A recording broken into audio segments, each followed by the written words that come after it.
Hi, everybody. Welcome to Discover College Soccer. Today, I'm lucky enough to be joined by Coach Blackwell at Colorado State at Pueblo. Welcome, Coach. Welcome, Matt. Thanks for having me. Appreciate your time and appreciate being on the podcast. Yeah, no, it's great to talk to you. I've had the pleasure of going out to Colorado a few times with the family, and of course, my daughter's a senior in high school now, so we made stops and saw a couple of your RMAC foes, but haven't been out to Pueblo, so I'll have to add that to the list. Yeah, Well, we're absolutely. we're talking here. It's early December. Season's wrapped up, but we're hardcore in recruiting showcases all over the country. So kind of what's your day like now? Now that the season's wrapped, what's the portal's open, kind of what's your daily recruiting efforts looking like these days? Yeah, so I think to preface it, when I took the job as the head coach in January of this year, I've been here now for 6 seasons, five as the assistant. This was my first year as the head coach. And so last recruiting cycle, I brought in 27 players due to we lost 15 to graduation. We lost five to junior college players that gained an extra year of eligibility at the Division 1 level who couldn't play Division 2, and then had four or five guys that decided to move on in life. And so when I took the job, no matter what happened, I was going to have to bring a big class in. And so this year, I'm only really looking in to bring in 5 to 7 players, which you take 27 to 5 to 7, it seems mu much more easy to get a grasp of it. And what we're looking for is very specific. And so it's going through showcases, emails, portal, international players, and really trying to find very few players that fit into exactly what we're looking for. And so last year, I needed to bring in a large pool of players that ranged from freshmen to transfers to grad students. And so it was kind of all over the board. Whereas now there's a very defined process in terms of what we're looking for. And so going through people that we know and that we trust and going through seeing their profiles, videos, showcases, trying to find the right profiles in terms of what's here in the US. And so trying to really make sure we bring the right people into the organization because we have a lot of players returning that are going to be a big part of it on the field, but also big parts of it that are young players as well culturally that are going to be with us for a couple of years that we already have. And so it's really trying to get kids on campus, find the right players, have the right interactions, go through our process to make sure we're bringing in the right people into the organization. And so it's a little bit different this go around than if you asked me in January when I took over being the head coach, because now it's a much more refined process in terms of what we're looking for and what we're trying to bring in. So, what is your, I guess, ideal roster size that you're trying to hit each season? Yeah, so I think for us in Division 2, since I've been here, my previous school, I was at the University of Louisville, and so I worked in the ACC for about 5.5 years. And I felt like when I was there with the scheduling and the time that you have in between the games, I'm sure if you ask those coaches, they would still like to have more time between games. But we had a roster size when I was at the University of Louisville around 30, and I thought that was a pretty good size. Whereas being here in Division 2, where you play a lot of Friday, Sunday, Thursday, Sunday, and it's nonstop. Like in Division 1, sometimes you only play one game per week. In Division 2, pretty much as soon as you start your non-conference, you're playing Thursday, Saturday, Friday, Sunday, and there's only one day in between. And so I found that having around 35 players for our roster here at CSU Pueblo is really good. We have five goalkeepers in that, so 30 field players, which really allows you to train at the level that you want throughout the season. I know, like last year in 2024, we had 30 players because we had a couple guys have life events happen right before the season started. We are going to be around 35, 34, and ended up being at 30. And then injuries happened. One goalkeeper breaks his hand, the other one gets sick. We only had three goalkeepers, only one goalkeeper can train. And then guys get injured, and it's tough to play 11v11 to prepare for matches. And so I really think that this year, with the squad that we had at 35, five of those being goalkeepers, like I really felt like every day we could go to training, have a really good session, get the most out of it with the players, have the depth that we wanted as well coming off the bench. And so I felt like that's kind of been the sweet spot we've had for the past couple of years that I've been here. And I think that as of right now, with the way Division 2 is with scheduling and how tough our conference is, I think that that's the number I'll typically be at. It's around 35. Okay. Well, in terms of your recruiting efforts and you're out and about, what are some of the tournaments or showcases or things you like to make sure you go to see players? Yeah, so I think that anything that's within our region, and so for me, I love having the Colorado guys on our roster, and so any type of event that's nearby here in Colorado, Colorado Springs, Denver, out west, if it's on the western slopes, we'll be at. And I do a lot of camps that are here, and we have some really good universities in Division 1 here in Colorado that they bring in 200 to 500 kids over 2 summer camps, and that I'll always be at them. And so there's events here in the state of Colorado that I really enjoy, and then anything in Arizona, Nevada, Texas, California, kind of within our region, because the way that our university's set up with some of the scholarships now is that they offer in-state tuition to pretty much any state that touches Colorado.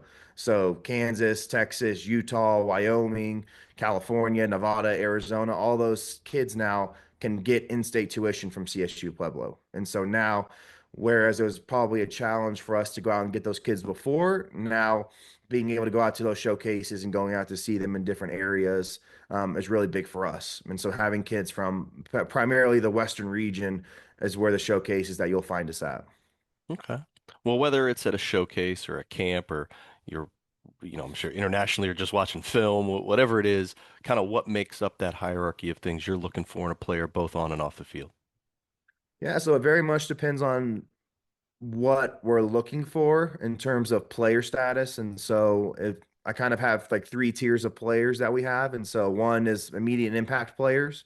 And then we have role players, depth players, kind of those two go hand in hand. And then the third one is developmental players, guys that I think that have a high potential to succeed within our program. And then we want to bring them in and develop them over a year. And then have them for 3 or 4 years. And so it very much depends on what we need in the recruiting cycle. And then for every single position that we have within our roster, we have a very specific criteria tactically, technically, and psychologically of what we want in those players. And so once we kind of see a highlight video or I go to a showcase and I see a player that I like or I watch a video internationally, then I'll start to continue to probe all those different areas that we want. But to be honest with you, the biggest and most important thing for me is the feel that I have with a student athlete. And so getting them on a visit, getting them to come to our own ID camp, having multiple phone calls, Zoom. I'm a big Zoom call, FaceTime guy when it comes to recruiting. I want to see how I interact with the player, how our faces, all those types of things, how they respond to things whenever I say something. And so I think that we have a pretty rigorous process in terms of bringing someone into the organization. And when I took the job, I wanted to make sure that, especially when I brought in 27 players, that there was a clearly defined process and what I really wanted technically, and psychologically in each of the players in each of the positions, and along with the tiers that we have as well. Because I think that bringing in a kid that wants to develop, you have to also have the right psychological aspects within what you want out of that type of player. Because if they're in that, if you kind of think of them as they're going to develop, but the kid comes in, thinks he's going to play every single minute, then there's obviously a disconnection in terms of what the overall expectations are and what the overall season will look like. And so I think that we're very honest and transparent early in the process, but we also have a lot of stories in all 3 tiers about how we develop players, how we have players come off the bench and make an impact, but then also we have the guys that start every game or play a massive role in terms of the minutes. And so I think it's an overall package that we try to put together, and it takes quite a while for me to really offer someone a spot on the roster, but it kind of accumulates in all these different types of areas. Okay. Well, let's talk a little bit more about the school. Yeah. Um, you know, people probably don't even may not even know where Pueblo is, but you've been there a few years now. Talk to me Yeah. about some of the awesome things about the school, maybe some things we wouldn't even know by going through the website. Yeah, so I think that first off, Pueblo, Colorado, we're on the front range of the mountains of Colorado. So you fly into Denver, we're about hour and a half south of Denver, Colorado, and I'm from New Albany, Indiana, Louisville, Kentucky, so I'm a Midwest guy, and so that's where I grew up, and very much schools, people, kind of everywhere. Whereas in Colorado, it's kind of spread out, and so you really go city by city. So you go from Denver, and it's literally just a straight highway from Denver, Colorado to Colorado Springs, and then you just keep going about 45 more minutes south, and then you're in Pueblo. And I think that the thing that people really get surprised by when they come to Pueblo and they don't really see it until they get there, especially on the campus, is how amazing like our facilities are. I think that people that come and they see, especially like what we have for men's soccer and women's soccer in our building and women's lacrosse is absolutely incredible. Being in the ACC and seeing like Virginia, Clemson, like you see those setups and how amazing they are. And then you go see mid-major Division Ones, other Division Twos, and what we have here is incredible. Having our own indoor facility, which there's only two men's soccer programs in the state of Colorado that have their own indoor facility on campus, which is us in the Air Force Academy. And then we have our field, which is right attached to a building that houses my office, the athletic training room, a player's lounge, my assistant coach's office, the laundry, the locker room, and it's literally 5 steps from our locker room to the field every single day. And everything is housed in one building, which is incredible for the student athlete experience, having all those resources in one place, not having to walk a mile across campus and then do your treatment and then walk a mile back to go train and then go walk to a different building to come see me. And so having that accessibility for the student athletes is incredible. And I think that what CSU Pueblo does an amazing job of, especially, is investing into their student athletes. Like our football team won the national championship in 2014 and the NCAA tournament every single year. They brought the program back in the early 2000s, so it's not like a program that's been around for 100 of years. And you can really see how much support that the athletic department has, not only from the university and the campus community, but also from our community here in Pueblo. We're not a small town. We have about 130,000 people. And so plenty of things to do. One of my players' favorite things that they love to do that people probably don't know about is where we have a reservoir here in the city of Pueblo, which is a state park, and I think it's the largest body of water on the front range of the mountains. And so in the summertime, pretty much everyone from Denver, Colorado Springs, all the surrounding cities on the front range, they're bringing boats, jet skis. Everyone's coming to Pueblo to enjoy some outdoor life. And so my players, they like to go cliff diving and all a bunch of crazy things. We do team dinners and picnics out there as well in the early part of the season. And so I think that there's a lot of fun things to do in Colorado. I'm a big outdoors guy, and so I love that part of what I get to do. And so I always encourage my guys to go out, enjoy what we have to offer in terms of the wildlife, being outdoors. And so I think there's a lot of awesome things to do, not just in Pueblo, but just in the state of Colorado in general. Yeah, for sure. Well, in terms of the school and sports, it's especially incoming freshmen or even international students, it's really hard to balance the demands of Yeah. both. So, what do you guys do to help players be successful both on and off the field? And kind of what support systems does a school offer to ensure that? Yeah, so we have amazing support systems, tutors, guidance counselors, all different types of individuals within our system here at the university that can provide support with them throughout their academic journey here. I think that one thing that I take a lot of pride in and that I'm pretty proactive about is trying to provide my own student athletes with resources to help them be successful throughout their entire journey, but also whenever they go into whatever sector of professional life after. And so we talk a lot about time blocking, which is a big one with my team. And so, how do you schedule your time throughout the day?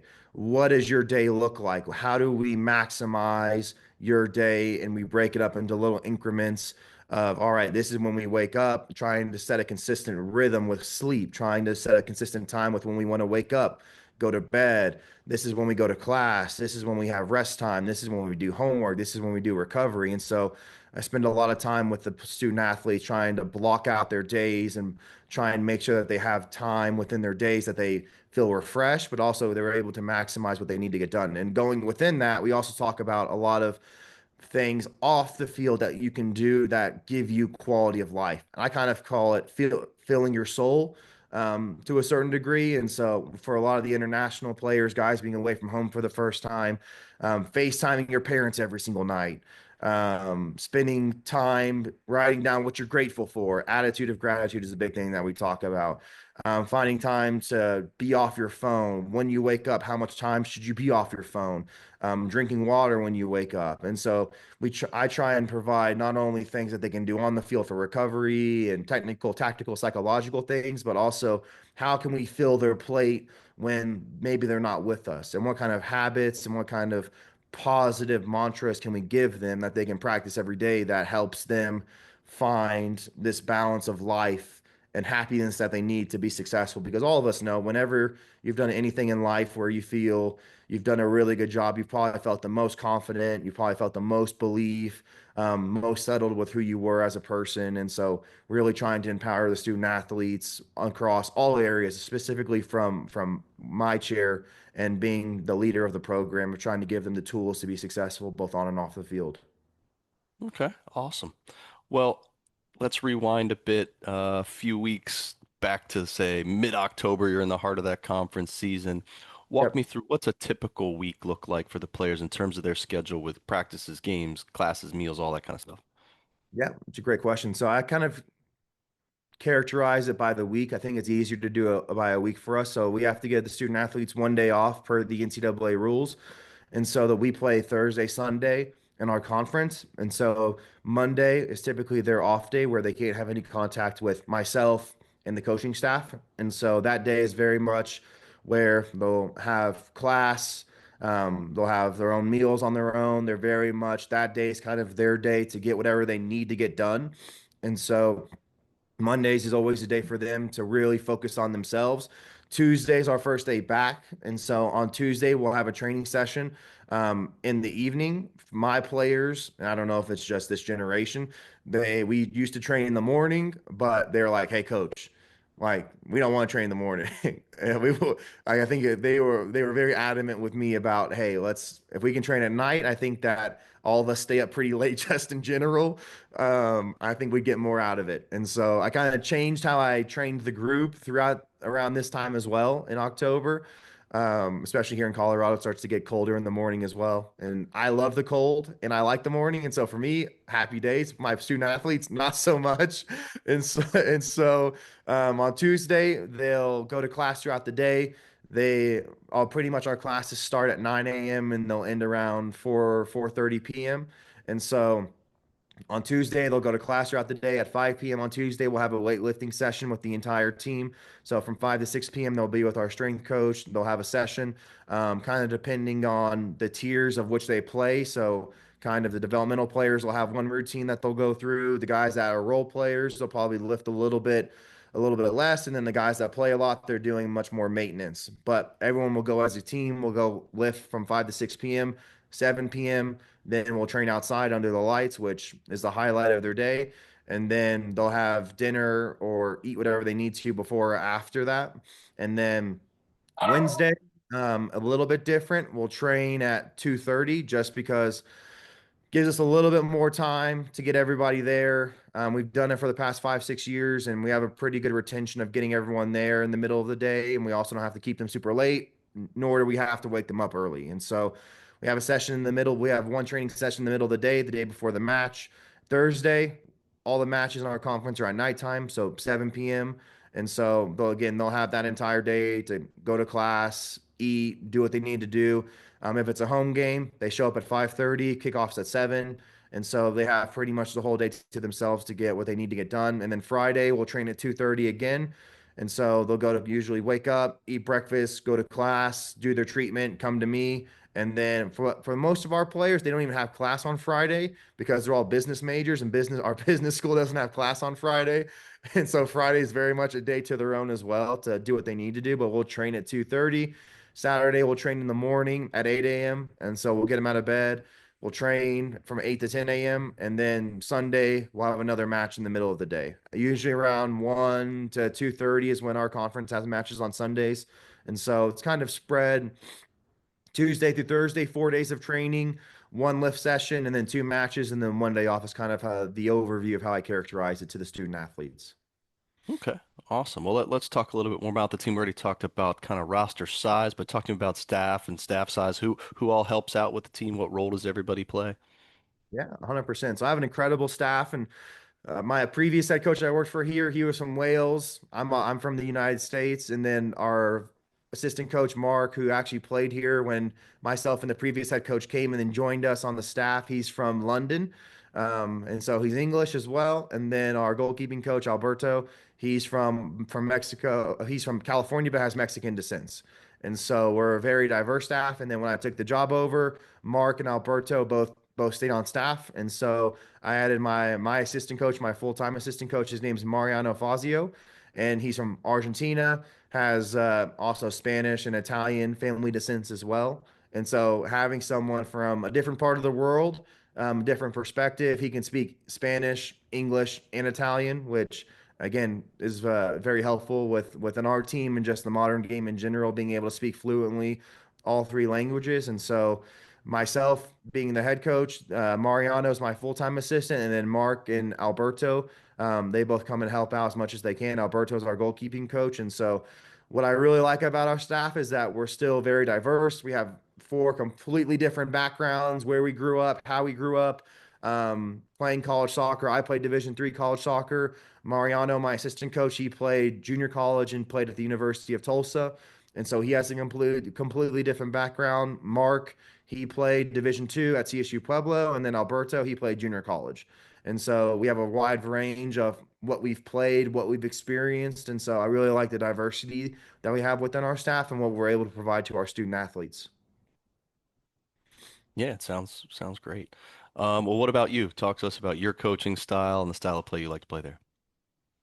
Yeah, so I think if you ask my players, I'm a very high energy, love what I get to do every single day.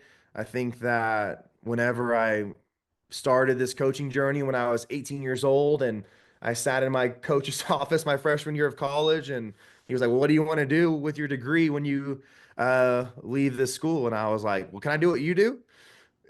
And being very naive and being 18 years old, I really didn't know anything about coaching in college, if this could be a profession. And I was very fortunate to be able to play 4 years of college soccer at the same university, graduate with my bachelor's degree, and then go work at the University of Louisville, which is my hometown team in the ACC. Got to see and coach against so many incredible players over the years, guys that play in the World Cup, guys that play for Inter Milan in the Champions League, and see the highest level of college soccer. And I went to graduate school at the University of Louisville to get my master's in organizational leadership, but I think I got a PhD in soccer, working for Ken Lola, who is an incredible head coach and been around the game for many, many years. And he hired me and got to work with an amazing human being for 5.5 years. And my overall energy, I love what I get to do every day. I wake up and I'm excited to go to training. That's the best part of my day, is being on the field with the guys. And so I love the intricacies of training. Sometimes my assistant coach looks at what I have for training, and the activities that we do can seem pretty bizarre, or there's a lot of things going on. But I'm a student of the game. I'm a very humble person, and so always trying to learn from other people. But I think that my players, there's two sides of me. You see the side of me off the field. It's very loving, very caring, very friendly, very much someone that I want the student athletes to have a really good connection to and be able to connect with me off the field. I'm still relatively young, I would like to feel like. And so being able to connect with them on various levels and having that open communication with them about life, what's going on in school, family, and trying to really have that connection off the field with them. But if you ask them when I get on the field, I'm very demanding, very strict, very hard on them with the standards and the principles of what I want us to do and how I want us to play and what I expect of them. I'm very much a teacher. I view my role as I'm able to provide solutions, provide guidance, help them develop. And so I'm a very much a teacher, love using video. I love trying to help them grow and I'm a big believer in doing extra. And so you'll see me out there after training with the guys, working on little bits and parts of their game. And so I love what I get to do every single day. I love being on the field. I love coaching. I love teaching. I love trying to find new ways to improve the players. And my overall coaching philosophy in terms of style is I want to be a coach that has the ball. I'm a very proactive coach. I want to play on the front foot, be very aggressive in all phases of play. I think that the one thing when I took the program over and coaches that played against our group would say is that we're a very technical team. We're very tough to figure out. I give my players a lot of freedom within our structure to express themselves and to be the best version of themselves, like when we play, which I think is very unique to college soccer. And I think that we're a team that predicates everything upon us having the ball and being the on the front foot in the game and being the protagonists. And so anytime my team plays, I want to see my group play. I believe that the way that we operate and the way that we play, that we can beat anybody on any given day in the country based on our ability and how we're able to find solutions. But I want my team to be brave and take risks in certain areas, but do everything as a collective unit. And so everything that I do is starts with the ball, but everything we talk about within the group is doing it as a collective. Okay. Well, I appreciate all this, and it's been great talking to you. I don't want to keep you too long, but I'm going to leave you with one last question, and that is if you had one piece of advice for anybody going through this college soccer recruiting process right now, what would that be? Be proactive. Be proactive. Don't take no for an answer. And really, really put what you want into it is what you're going to get out of it. Um, I always, whenever I do recruiting events, I share my own story because I did pretty much all the no-nos.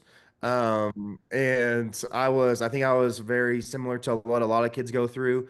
I played on a really good club team growing up, and I always was like, I want to go D1. I want to go D1. It's all about Division One. And I put off a lot of coaches, didn't respond to a lot of emails from Division 2, Division 3 coaches, and was really naive in the process, didn't ask enough questions, didn't do enough homework, didn't have enough conversations with mentors and coaches and my own family, and was just really so set on trying to play Division 1. And then by December, January of my senior year, I had really nothing, like no real concrete offers from Division 1. And I hadn't done all the proactive things on the front end with all the other schools that reached out to me in Division 2 and Division 3. And now I'm trying to play catch up at the end. And so I got lucky and found a really good school that wanted me. But at the end of the day, I don't think it's a great model to just wait all the way up until that time. And I tell kids all the time, even if you're not interested in my school, it's always great just to respond to the coach and be like, hey, I appreciate your interest in me. Thank you for reaching out. But at this time, I'm not interested in going any further. But if something changes, I'll reach out. And I'm like, listen, guys, you want it to go both ways. If you're emailing a coach 40, 50 times and you're not getting a response, but then a coach is emailing you 20 to 30 times, but you're not responding to him, then it goes both ways, guys. And again, even if you're not interested in that school, location, financially, academically, whatever it is, I was like, it's okay to let them know because then the coaches know and you want that reciprocated to you. And so I always tell kids just be proactive in how you want to communicate with coaches. Even if you're not interested in that school, it might be worth hopping on a phone call because in 4 or 5 months, you might be like, hey, I really enjoyed that conversation. Things haven't gone how I envisioned them. Maybe I want to go back and talk to that coach and see if there's still an opportunity at his university. And so I always think that being proactive in the communication with coaches is by far the most important. Be respectful, be polite, respond quickly, just treat people how you want to be treated. And so that's very much what I tell my own student athletes. That's what I tell recruits as well. And the last piece of advice I would give is if you really want to be noticed by a college coach, get on their campus, whether that's their individual ID camp, whether that's going on a visit and you're like, hey, coach, I took the time to come out for a visit. Can I meet with you for 10, 15 minutes? Hey, coach, I'm coming to watch you guys play on Thursday night in a really big game. Love the way your team plays. Been following you guys all season. Do you have 5 or 10 minutes after the game to come say hi? And just little things like that, they go such a long way because as coaches, like we love people that want to, one, support us, and two, people that want to get on our campuses. And so I always encourage guys like I'm like, listen, even if you don't want to come to my own ID camp, go find this once you've kind of exposed yourself to the whole ID camp circuit and what that looks like.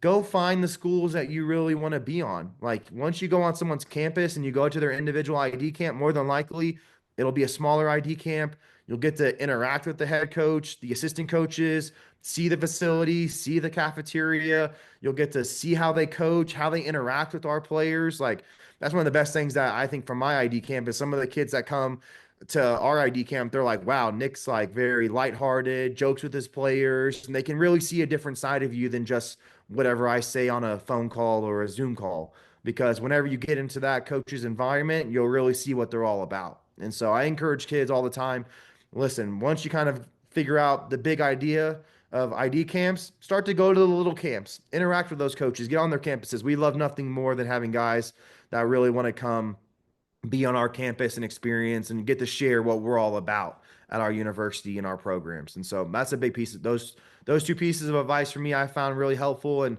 those helped me a lot in my journey as well. All right, awesome. Well, Coach, really appreciate the time. Wish you the best of luck as you round out that roster for next season, and hopefully you'll be hanging that RMAC banner here pretty soon. Awesome. I appreciate it, Matt. Thanks for your time and love what you're doing with the podcast. Love watching the episodes and listening to other people from around college soccer. So keep doing what you're doing. Appreciate what you're doing for the game. Will do. Thanks.